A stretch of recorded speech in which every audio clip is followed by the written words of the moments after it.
TBCN presents Creating Your Own Job, a new series aimed at providing you with resources and assistance to start your own business. Financial assistance, analyzing the marketplace, marketing strategies, implementing the plan, creating your own job.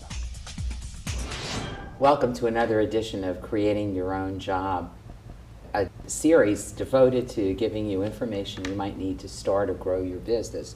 Today we're going to be talking about entrepreneurial education, and we very fortunately have the representatives of 4 institutions in town that are teaching entrepreneurial skills, and I welcome them. Amy Sauers, PhD Associate Professor and Marketing and Entrepreneurship at St. Pete College. Welcome to you, Amy. Thanks for joining us. Michael Fountain, PhD MBA, Director of the USF Center for Entrepreneurship and the Executive Director of Tampa Bay Research and Innovation Center at the USF. Can't dream of larger titles. They can't. They get the contest for 30-word titles. Okay, center at the Center for Advanced Medical Learning and Simulation. Welcome, Michael Fountain. Dean Cotramanis is a PhD MBA Associate Director at the University of Tampa in their Entrepreneurship Center. Welcome to you, Dean. Thank you for having me. Appreciate your being here. And Jessica Vega is the Communications and Marketing Director. DRT, District Resource Teacher. District Resource Teacher at Hillsborough Technical Education Centers. I'm going to let you take a minute to just tell us a little bit about your program before we go into the different coursework that you have available and some of the things that our viewers might need to consider as they're developing a plan for their own business or growing it. Amy? I'd love to share this with you, Louise. It's my passion as well as my profession. So at St. Petersburg College, we provide an extremely practical approach to starting or running your own business. In fact, if you come in with a business or you just want to learn about entrepreneurship, we have a place for you to come in at any level that you need. Our mission at St. Pete College is open access. So pretty much anyone can get in at any entry point and either pursue their AA degree, their certificate in entrepreneurship, or complete their bachelor's degree in entrepreneurship. So you have 3 different ways to go about it. Yes. Okay, Michael. Well, thank you, Louise.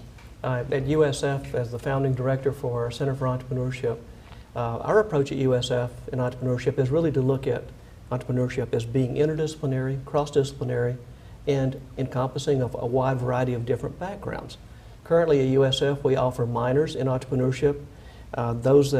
For students who are in business and engineering, we have a dual degree there, where they can complete a minor that is part industrial engineering, part business. And for those students who are coming up through USF in the disciplines outside of business and engineering, we have a minor there that allows them to take the skills necessary to become successful as an entrepreneur. For students who are interested in advancing their skills beyond the undergraduate degree, we offer a master's program, an MS, in entrepreneurship and applied technologies. And that particular program has garnered a very significant amount of recognition. It's been a top 25 program in the country for the past 5 years. That program links together the colleges of engineering, business, arts and sciences, as well as medicine. And most recently, with the advent and the introduction of our new school of sustainability, global sustainability, they're a part as well. So students can complete a master's program in entrepreneurship and applied technologies, as well as completing a track within their MBAs in entrepreneurship. And for those students who are completing now or working on advanced degrees, either at the master's level or doctoral level, we offer dual degree programs that join together entrepreneurship with disciplines from across campus. And our most recent activities will be those engaged at, as you were mentioning, TBCN, which is the Tampa Bay Research and Innovation Center at CAMELS, the Center for Advanced Medical Learning and Simulation downtown. And there we will be linking together innovation in healthcare to advance the art of healthcare delivery, embracing entrepreneurship and innovation through graduate and training programs. I think that's a fabulous addition to downtown. Thank you. It looks great. You guys are going to be off during the RNC, though, no doubt. Yes, we'll still be There's no operating place to that. park during that. pretty darn sure about that one. Dean, tell us about your Okay, well, thank you, Louise, for having me here and all of us here, because I think entrepreneurship education is definitely a topic area that needs to be addressed. Obviously, it's a great way to get the economy going and get people back to work. So our program at the University of Tampa is a very, very practical program as well, very applied. We have both undergraduate and some graduate courses that we offer in entrepreneurship. We go through an entire process of taking students through feasibility analyses, industry analyses, and finally, as they wrap up, developing business plans that are actually looked at and judged by the Tampa Bay CEO Council. We have a lot of other innovative programs that are intertwined within our program as well to give those students and to give our students the hands-on experience. We have a program that we call CREATE, our CREATE program, where students develop business plans and put together a pitch that they present in front of a group of judges and venture capitalists, and they look at different opportunities that they can go into after graduation or passions that they want to pursue.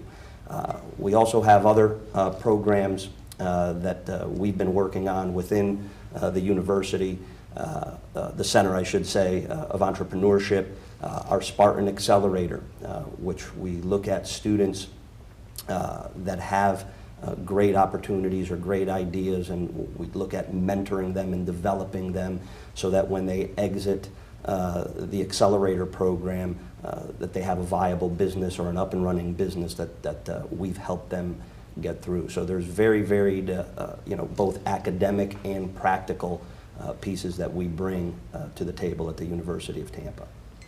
Jessica. Well, I want to first say thank you for inviting us and allowing High Tech to be a part of this discussion about entrepreneurial education. Hillsborough Technical Education Centers, sometimes it's known as High Tech, we're affiliated with Hillsborough County Public Schools. We're the 8th largest district in the nation, and our purpose is to serve the population who's looking to re-enter the workforce. We offer career-focused programs that allow you to get out and enter the workforce probably within 15 months or less. We make sure that the training is hands-on training, they're affordable, and that they're short-term.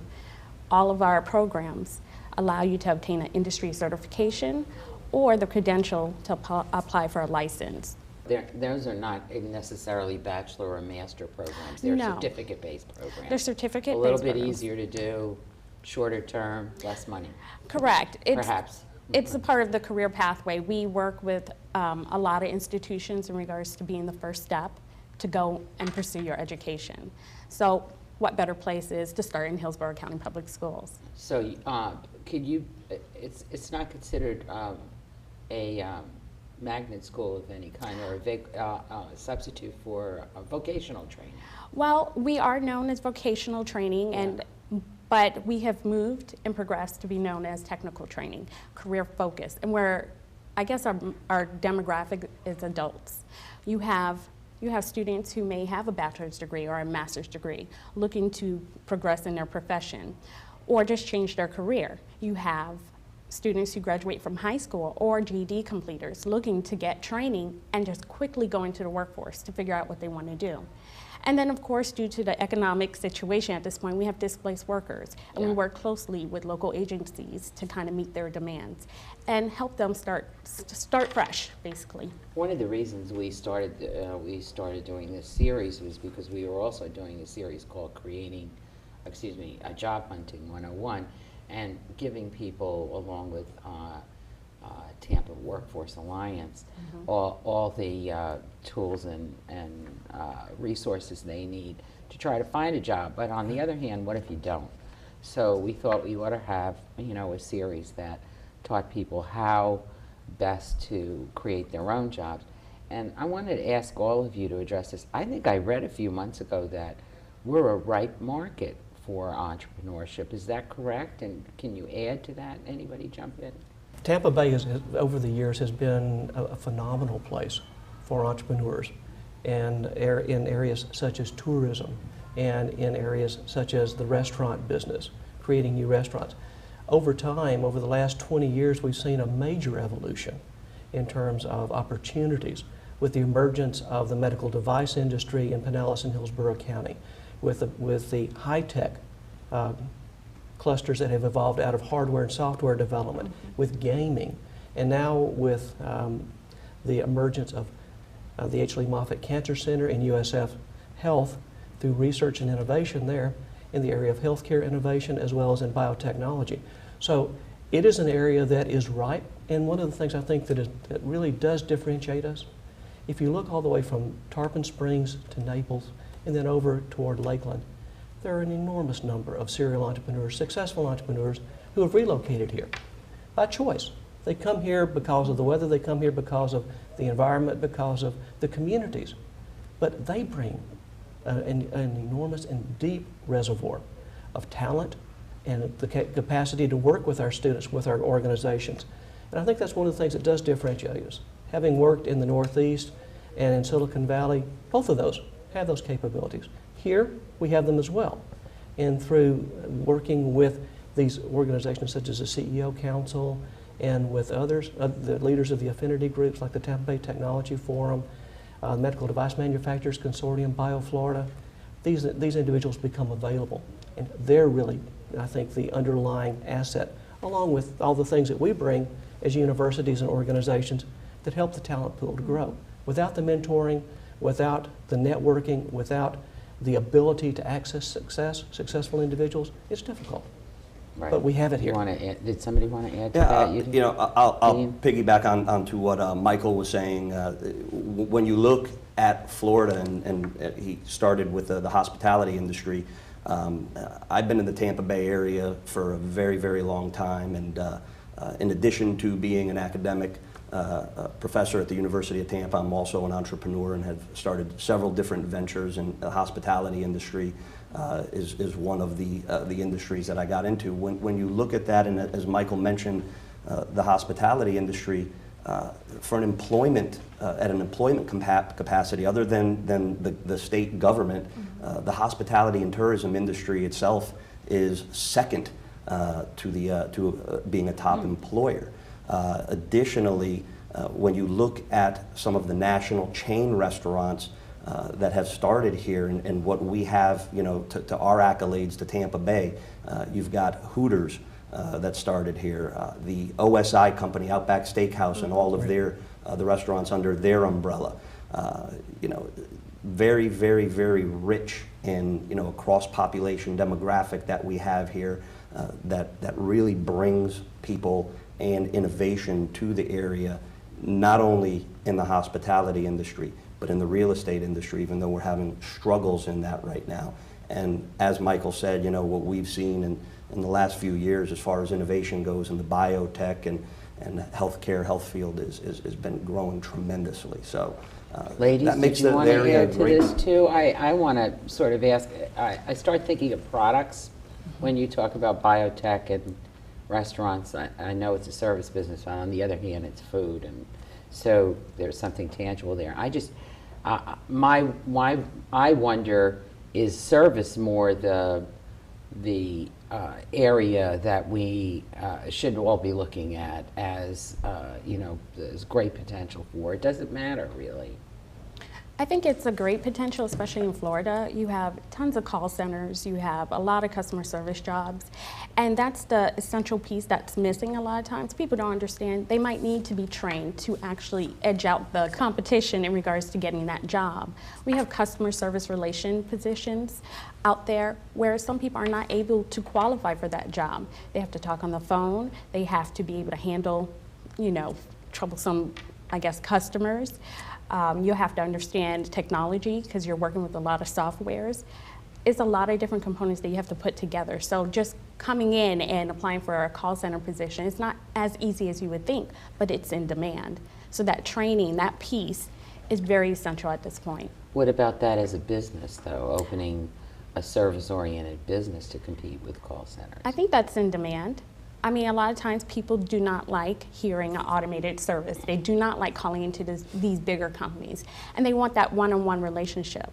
So this can spin off into another business. It's just opening, I guess, thinking outside the box. Services is absolutely a growth market, especially in Tampa Bay. And one of the things that we pride ourselves at St. Pete College is that one of our core components is partnerships. So we have developed very critical, crucial partnerships with, say, for example, the beaches, Chamber of Commerce organizations, other entrepreneurial organizations, and we pride ourselves on having an entrepreneurial ecosystem, something we're hearing a lot about more. And absolutely, I think it's a fantastic growth opportunity for our local entrepreneurs, especially with the RNC coming up. And there's a lot of services that need to be offered. And I think it's just going to be that savvy entrepreneur with enough get up and go and enough support from the ecosystem to help them, to fund them, to get the training they need, and to make sure that plan is ready to go. Probably a lot of money in parking people's cars. Absolutely. Very If you park it right, yes. very entrepreneurial. I'll bet there'll be a lot of that going on. I can just see. How about, what's your best advice, all of you could jump in on this with your courses, on how one picks the business they should go into? To pick it after they do all the research, before they, what do you recommend to people about how do I go pick the right business? Okay, I can't find a job, I'm relatively smart, somebody who'll work really hard, what should I pick? You need to start with your passion. You may go into a field that you think you want to go into because it's high in demand, but then you'll find a lot of people turning around, trying to start a business because they love doing it. Opening up a business is hard work, and you have to be diligent. So if you love what you do, and that's your passion, then you're going to be successful. So you would, that would be your question to ask. You're trying to jump in here. I'm so excited about this question because a lot of times our entrepreneurs will come into, as I said, any level that they're interested in fulfilling. They might have an associate's degree and want to get their bachelor's degree. We have a lot of stay-at-home moms with children at home. We offer online, full accredited programs to get them their bachelor's degree.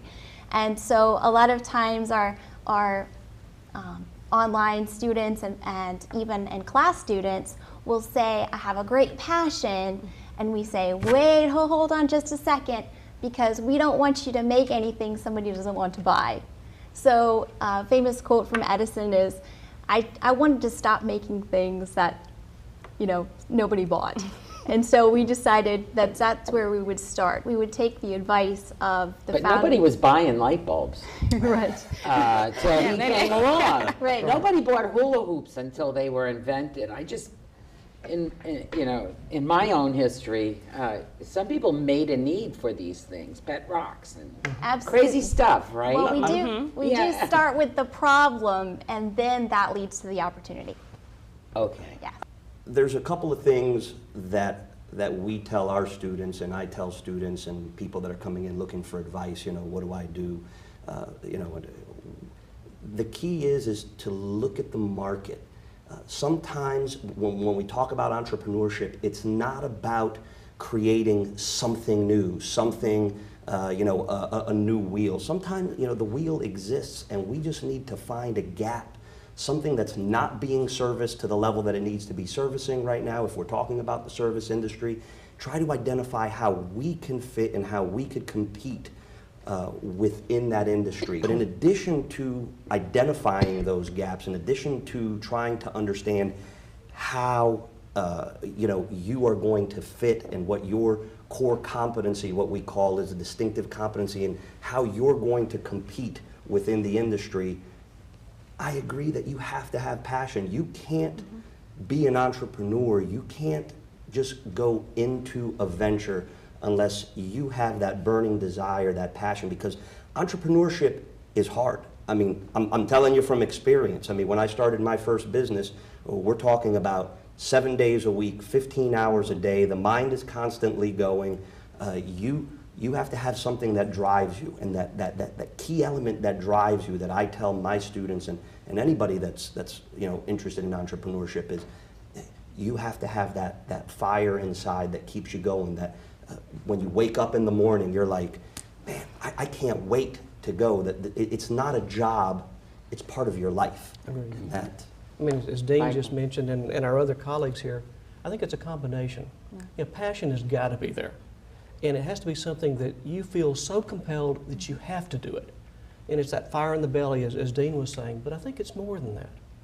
You know, there are two different ways. You mentioned it. It's identifying that customer need, that unmet need. And entrepreneurs are great at seeing things where other people can't. Mm-hmm. But sometimes, you know, if you're a really cutting edge entrepreneur, it can be a technology push where you could be the first one out to the market. And that's a difficult play. As a serial entrepreneur, I can tell you, having launched first line products, it's not easy.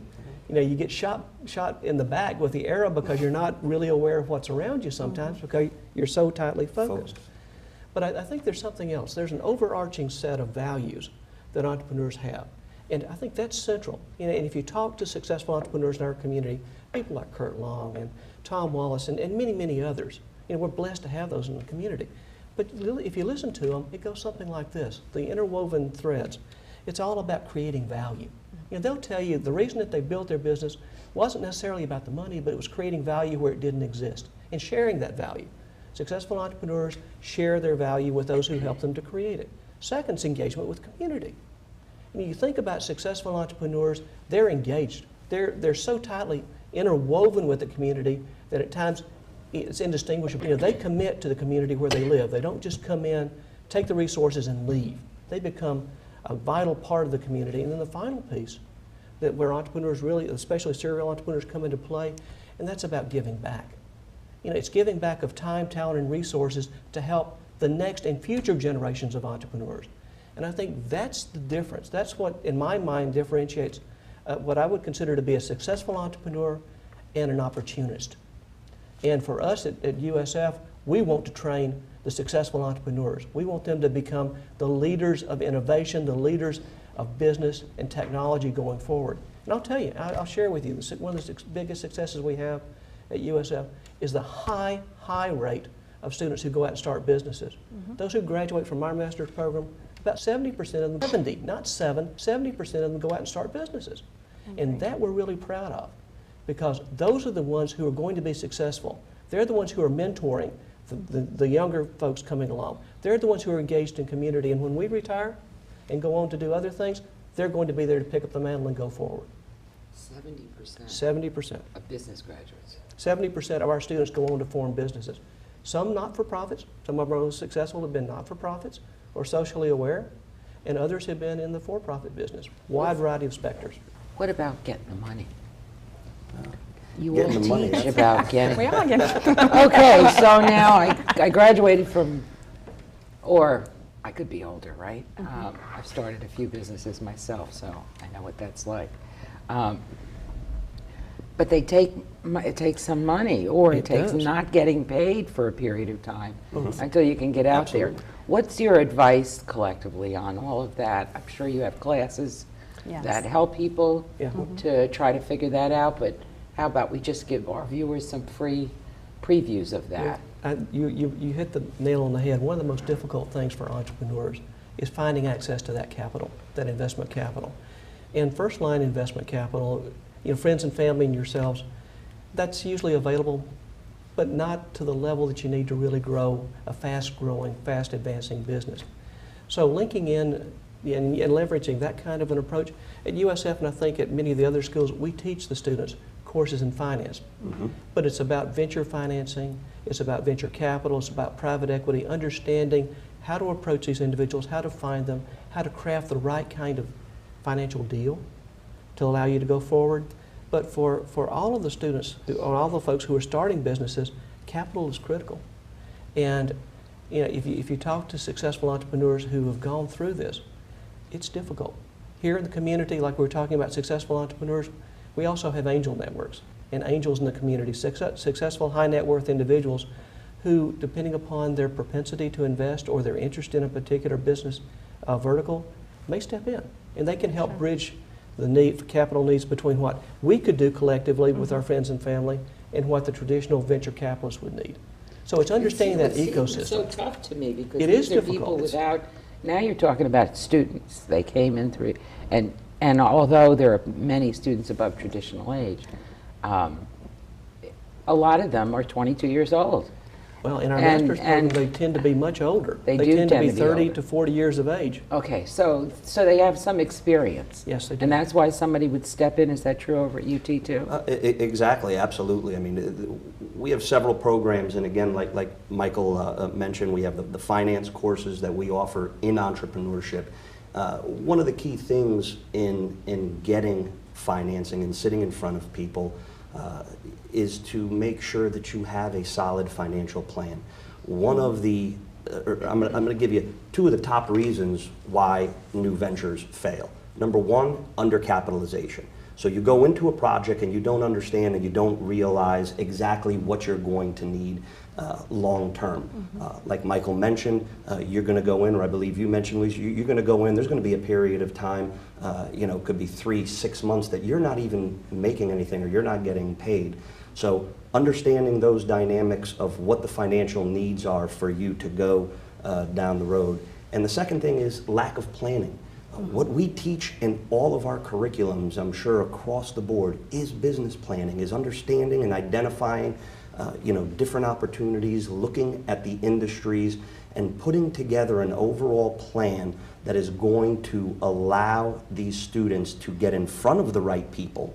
Because you could get in front of people, you could get in front of the venture capitalists, angel investors, all different types of networks. But if you don't have a business plan, something that is tangible to look at, that they can take a look at and say, this looks good, or I don't think this is good, maybe we should take a look at that. But those are the key things, and those are the things that I think all of our programs, both at the undergraduate level and at the graduate level at the University of Tampa, that we I do. see Jessica and We're trying to get in. Like, yes.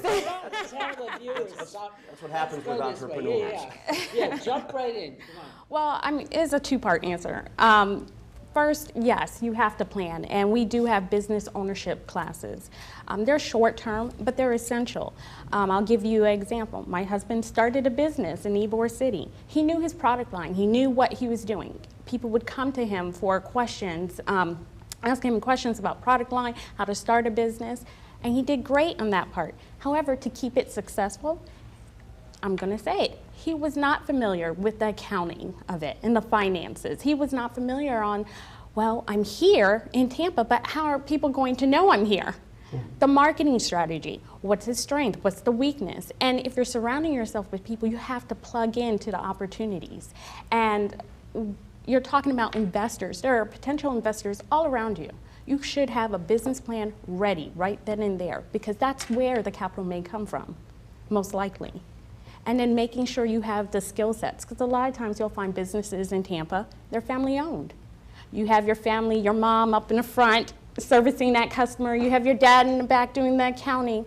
However, do they have the customer service relationship with your clientele coming in? Are you keeping those people? Those are key things, and we have small, quick programs that allow you to get some kind of inkling of what kind of training you may need. So it gets them started. Or you need to go buy it. You need to go buy the accountant, or you need to go buy the You marketing. do. You need to put the money into Absolutely. something You have to else. surround yourself with the talent that you need to be successful. Right. What your weaknesses are, you need to find people that are going to be able to. However, sometimes initially, I will tell you, can't afford the talent. So you may be the jack of all trades, so you need to know a little bit of everything. But there are some resources that are available here in the community that are free or very, very low cost, like the STEPS class at the Small Business Development Center, that will walk you through the very things that we're talking about here. If you're a working professional coming in, they're available to you.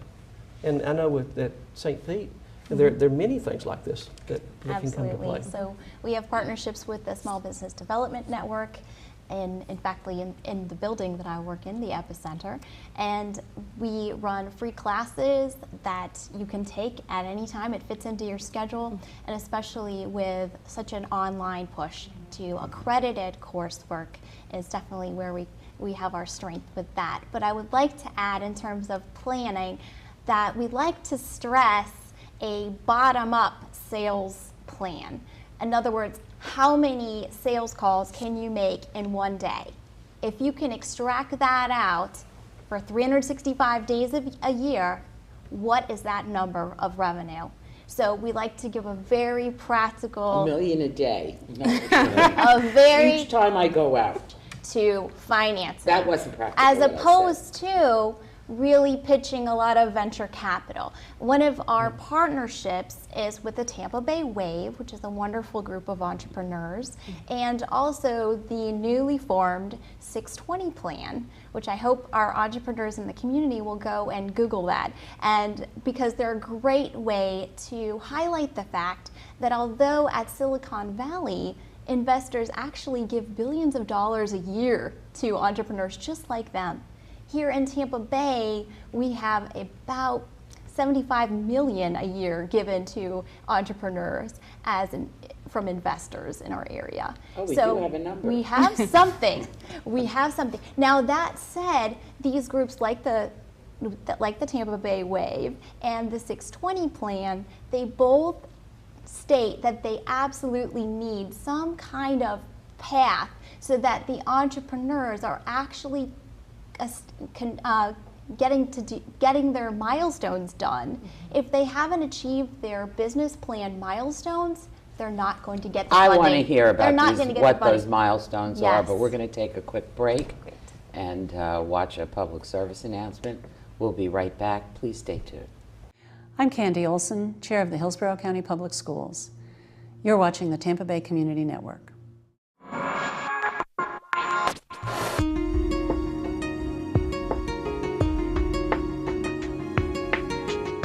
Welcome back to Creating Your Own Job. We're talking about entrepreneurial education today.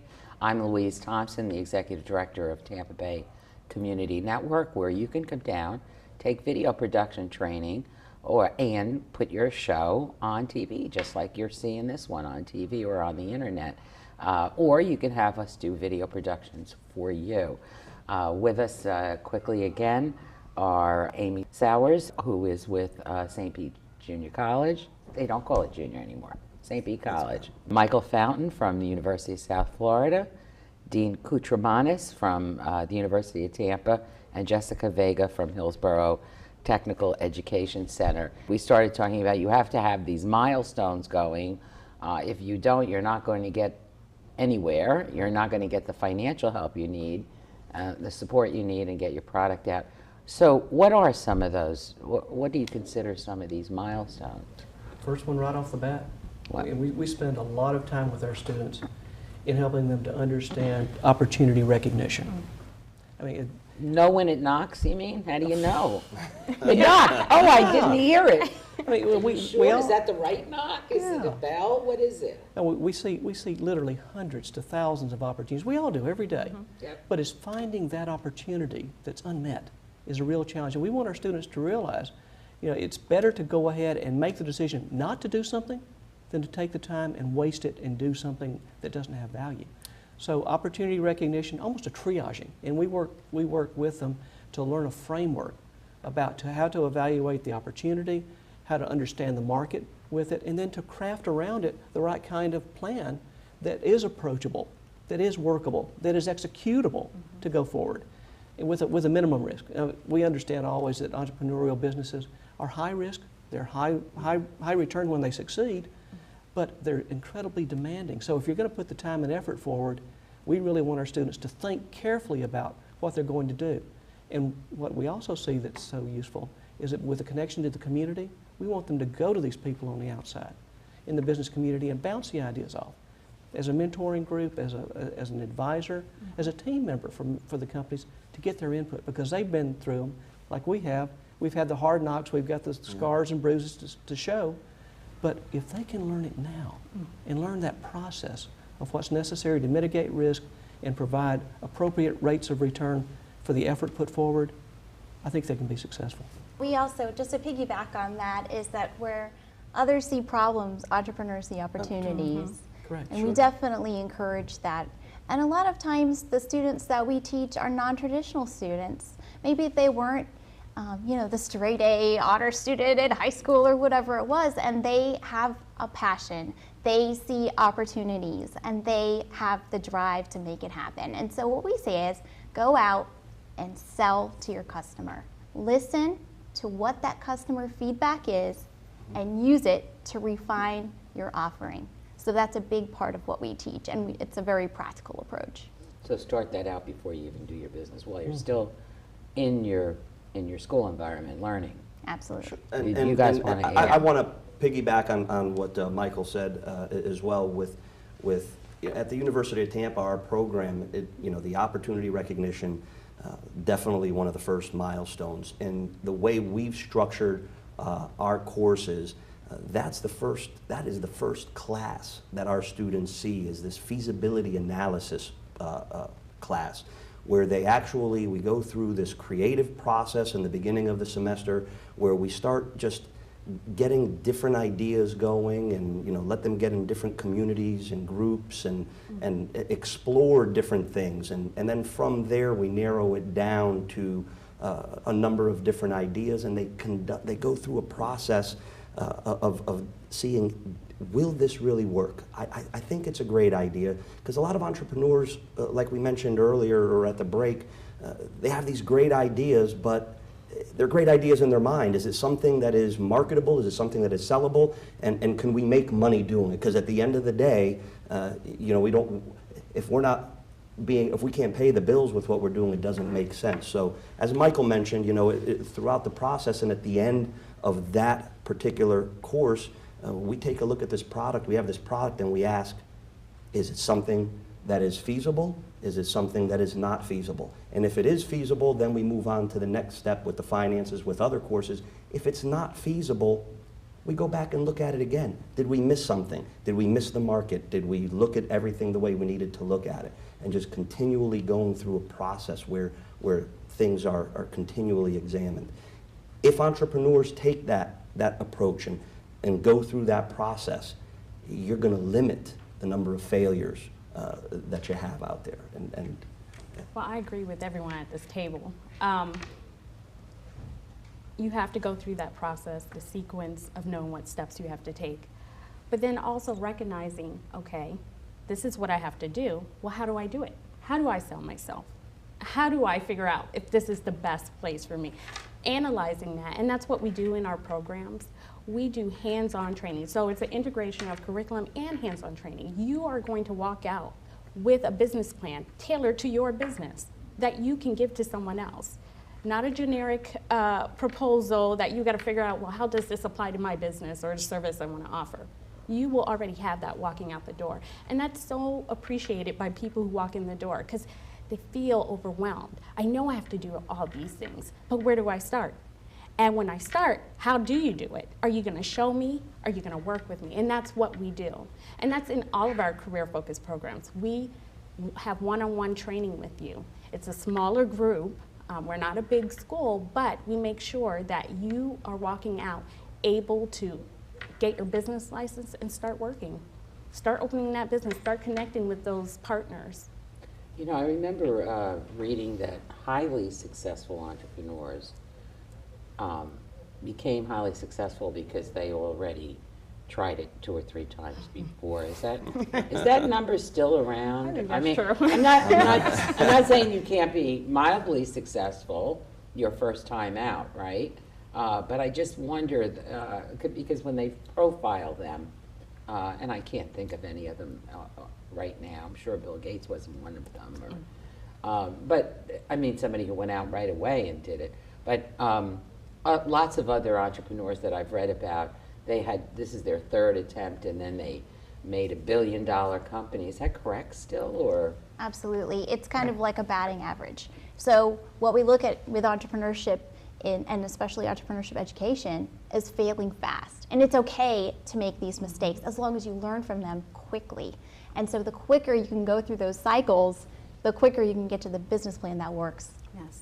For all the planning, my feeling about entrepreneurship, and I've done it a few times, is you have to actually shift and move quick. Agreed. Yes. Do you teach that? I mean, Yes. okay, I got this great plan. Yes. You know what? Yeah. 2 weeks into it, that's not working. Could we try something else? And Yes. we do that right here at the Access. I mean, it's absolutely true. You know, if you talk to entrepreneurs, successful entrepreneurs or serial entrepreneurs that have gone through this, you know, we all have successful businesses. We also have those that were less successful. Sure. But I think the thing, if you talk to these entrepreneurs and they're really honest with you, they'll tell you that many of the ideas they originally started with were not the ones that Not the were ones. successful and executed. And what helps a successful entrepreneur to make that move is to be able to listen and to be receptive at all times of what's going on around them and to understand the environment around them. Because so many things can impact you. You know, something can happen in the community, something can happen in the business environment, and your best laid plans have got to be completely revamped. So for the successful entrepreneur who can do this, you know, can turn on a dime, so to speak, they're successful. It's a lot better than working for IBM. Or Oh, yeah. anything. 'Cause I do that too. I mean, you know, They're really successful because they're there's able too to many think on places their to go to feet. make a change, right? You Exactly. They're able to take think you on 2 their feet. years to change something instead of like, let's do it tomorrow. Yeah. One of the key things that I tell students, tell my students all the time is there is one guarantee in business, one guarantee, and that guarantee is change. There will be change. It'll come from broad environmental factors, it'll come from local environmental factors, legal, regulatory, you name it. The one thing that you could be guaranteed is that you will have to adapt and you will have to change. Sometimes, as an entrepreneur, when we get those blinders on and we're just focused, we don't want to hear, like Michael said, listening. Listen, see what's going on, understand what's happening in your environments around you. If you don't do that, you're going to run into some trouble. And That's just continuing your education. Doesn't matter if you're starting a new business, you have a business, or it's already successful. You continue with that education because you might miss something. Agreed. And That's that's, right. that's Right. the opportunity to continue. That's right. You And know, then- we talked about, going out, testing it out on your projected customer and so forth, and doing a plan that targets your market, does all of those kind of things. But how do you figure out what your market is on a lot of these? You could have a really brilliant idea, go out there and start talking to the wrong customer for that. That you need to maybe refocus or shift or rebrand whatever it is you're doing, correct? Absolutely. And at St. Pete College, we teach what's called the Lean Startup Curriculum by Eric Ries, whose book was on the national bestseller list for a number of Lean? The Lean Startup. And it's also a process approach. So if it takes you through certain steps to know whether, okay, I don't have money to waste here. I don't have time to waste. So let me get to lean. Let me get to the quickest way to go that I can get to. And the way you do that is through market testing, basically talking to your customers and honing in on what that target market really needs. And I'll piggyback on that a little bit. I think one of the things that really differentiates successful entrepreneurial training programs is that they are different than the traditional educational programs. Now, we've adapted and adopted more of a clinical training program, more closely aligned to what you'd see in a medical school. And to go to that very issue of understanding the customer, as a student goes through medical training or they go through entrepreneurship training, they should be engaged. They should be working and learning from their peers, their teams. They should be learning from their faculty. They should be also learning from that ecosystem around them. Just as in the medical program, when we train there, we train with board specialists, we train with attendings who can help guide it. We do the same thing. And I think that's one of the things that helps to identify the market, because if there's a more difficult situation than having a patient in front of you, that you've got to read the vitals, you've got to make that determination. We do the same thing in business. But you've got to be aware.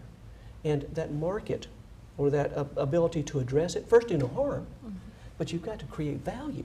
And you're going through, that's how we play it out. And so in the it's a courses, different way of thinking about it. It holds your feet to the fire because you have a paper due Friday, or you have to give a pitch on Friday night or whatever it is when the assignment is due. And so having a grade attached to, did you talk to your customer? You have to quote them. how old were they? How much money do you think they make? You know, maybe you say it in a nice way, but you have to demonstrate that you've gone out and talked to your target market. Otherwise, you don't really know what your target market needs. Now there's one other thing. Can I play off of this? Because I think it's important. You know, it's not only holding the students' feet to the fire for grades. Our courses have always been rooted from the very beginning in live case, live company, live client engagement. So as the students are going out, yes, they're held to the fire. Their grade's important, but how they engage, how they develop, what they deliver is equally as important because their reputation's on the line. That's right. And what they do with that client transfers from that point forward. It's that part of networking. It's becoming a part of the community of practice of entrepreneurship. And I think that's really how all of us view this. We want our students not to just get a grade, not to just go through a program, but to become a vital part of the entrepreneurial community and become successful entrepreneurs. Whether they start a business, whether they go into an existing entrepreneurial business, or they provide support to the community. They've got to understand that, and they've got to be engaged with the community from the very beginning. We call it at the University of Tampa, you know, we're part of the National Society for Experiential Education, and experiential education is a core focus of ours at the University of Tampa. Our students are engaged in all types of practical experiences. We have multiple programs from within our College of Business, from entrepreneurship to our strategic management courses, that literally we engage with organizations outside of the university, and we work with them and help develop those relationships. Learning happens in this ecosystem that Michael is talking about, becomes part of the whole community when we're driving to develop these future entrepreneurs and these students. So it's very, very important, very, very critical. I got to imagine that for some of the students, what's hard, they might be able to easily go do the research they need and pick up the information they need for their financial report. But to make the presentation, to turn into a marketing whiz, because I've certainly met my share, having dealt with many clients over 20 years, of people with brilliant ideas, super brilliant ideas, who cannot sell it. I mean, they really need to go someplace else. How do you address that when you just have, you know, the one person in front of you, the student who's, you know, trying to learn, but they're awkward at trying to sell? Yeah, if you look at successful entrepreneurs, they're effective communicators. I mean, they love to be in front of people. They want to convey that message, that opportunity. And for our students, there are two things that we teach them to learn. We actually teach them to do and to practice at USF, and that is, you know, the ability to have effective oral communication and written communication. We want them to have a little bit of the P.T. Barnum in them. We want them to understand that salesmanship is a part of this. Some students are naturally engaged in doing that, others aren't.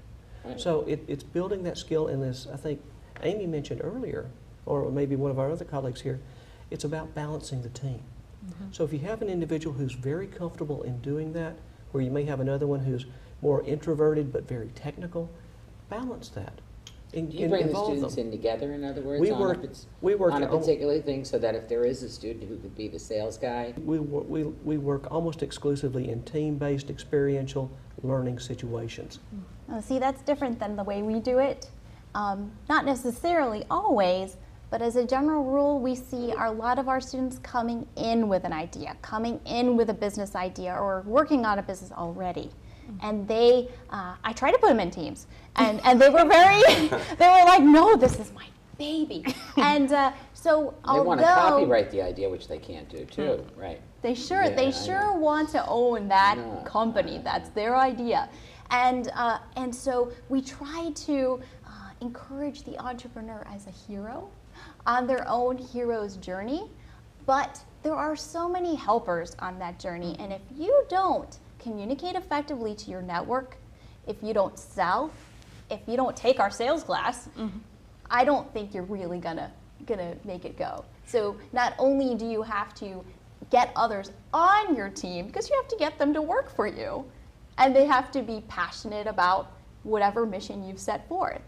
But if you haven't achieved that level of communication and getting others on your team, then I think it's going to be a tough a tough road ahead as an entrepreneur. And I would like to add to that, our approach is also actually a combination of the two that my colleagues spoke about here.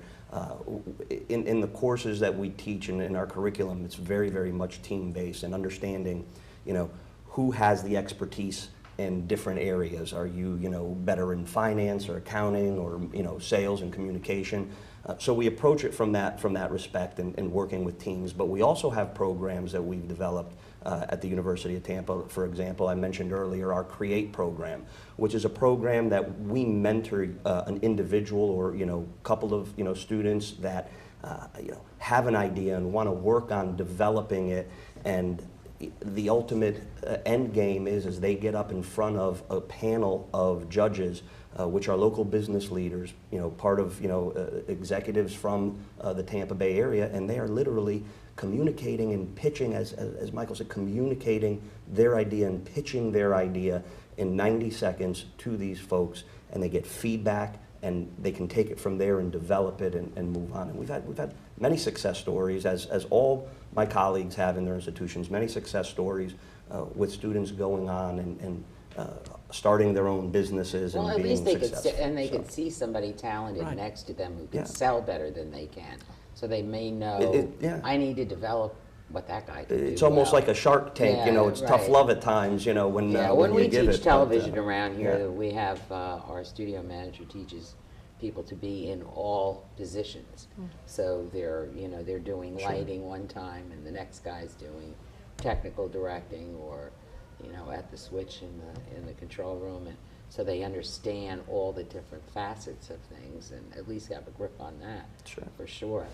So what I'd like to do is give each one of you 2 or 3 minutes to convey to our viewers something that either you want to make sure and repeat that we talked about earlier, or that we missed that you think it's very important for people to know, to want to either become entrepreneurs or go get an education first in entrepreneurship. But I want to give you each a turn. I'm going to start with you, Jessica. I guess I want to convey to everyone that I don't want you to walk away from this program not saying this to yourself, if I'd only known. We're sharing these ideas, we're telling you at this point, this is what we're finding. And over at Hillsborough Technical Education Centers, which we have 5 campuses, which I may have not mentioned. You didn't. I didn't realize that. Yes, we have 5 campuses. We're centrally located in Hillsborough County, Aparicio Levy, Brewster, Irwin, Leary, and Tampa Bay Tech Evening School. But we have this business ownership program, and we have other entrepreneurial classes. And a lot of times we find students, they're aware now, more aware of what they're looking for and what they need. They may walk in and have no idea what they're doing. They know, I just want to start a business, I think I'm passionate about something, can you help me figure it out? But through some of our programs, it hones in onto what they know is the steps to being successful. And that might be at one of our tech centers, or it might be where they take it here and they continue on in St. Pete, or HCC, or USF. However, this is a pathway to success. And UT. Oh no, I love UT. Well, beautiful campus. Yeah. But it's a career pathway. There's nobody like Ron Vaughn for doing that job. Nobody. It's a career pathway, and we just want people to know it's available out there.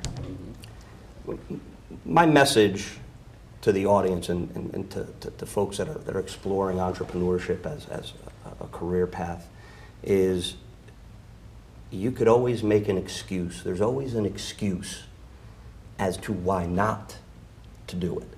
But challenge yourself, follow your passion, do the work that you need to do, the groundwork that you need to do through various programs that we have at the University of Tampa and all, institutions that my colleagues are at. We all have programs that will help you develop, your ideas, bring you to levels that are going to help enrich what you're doing and help develop a better opportunity for you to succeed.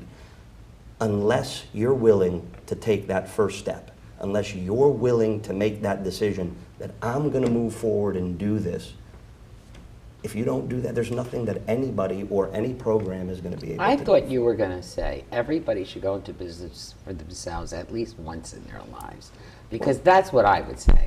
And I thought that's where you were going. Am I right? If that's what their passion is. Okay. Great. Fearless. All right. Michael, your turn. No, just a couple of things to sort of pull it together.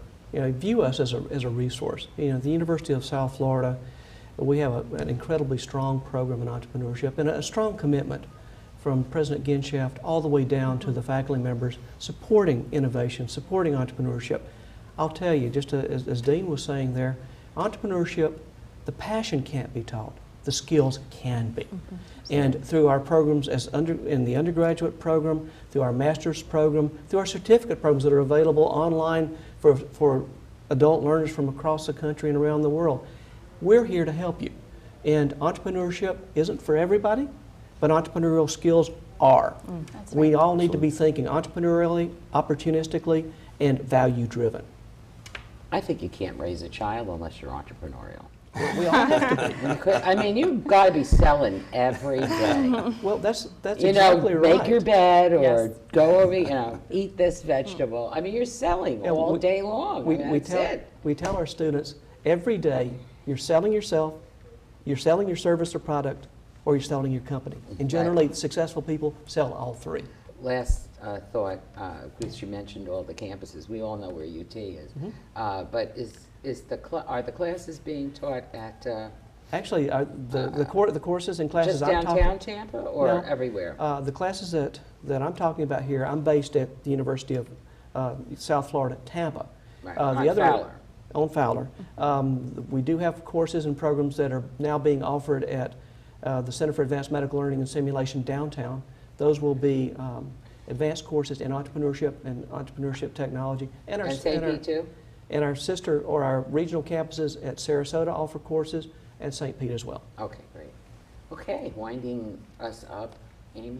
Well, just to continue with what you were saying, Louise, that to be a parent and to sell all day long, to sell, hey, eat your broccoli before you can have dessert, all these great things, right?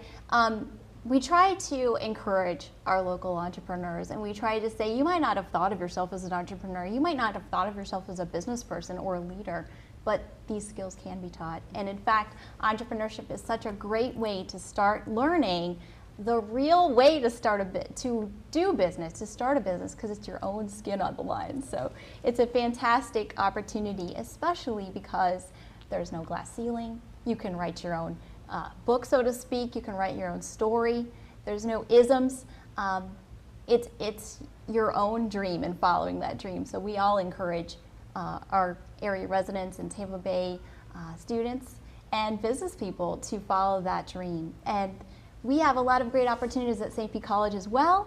We're heavily based all up and down, both North and South Pinellas County in particular, and of course globally, having all these online programs. Thank you so much. We probably need to have you all on again. Thank you for having me. Appreciate you very Louise. much, and I hope our viewers enjoyed the program, and we'll see you next time on Creating Your Own Job. Thank you for tuning in.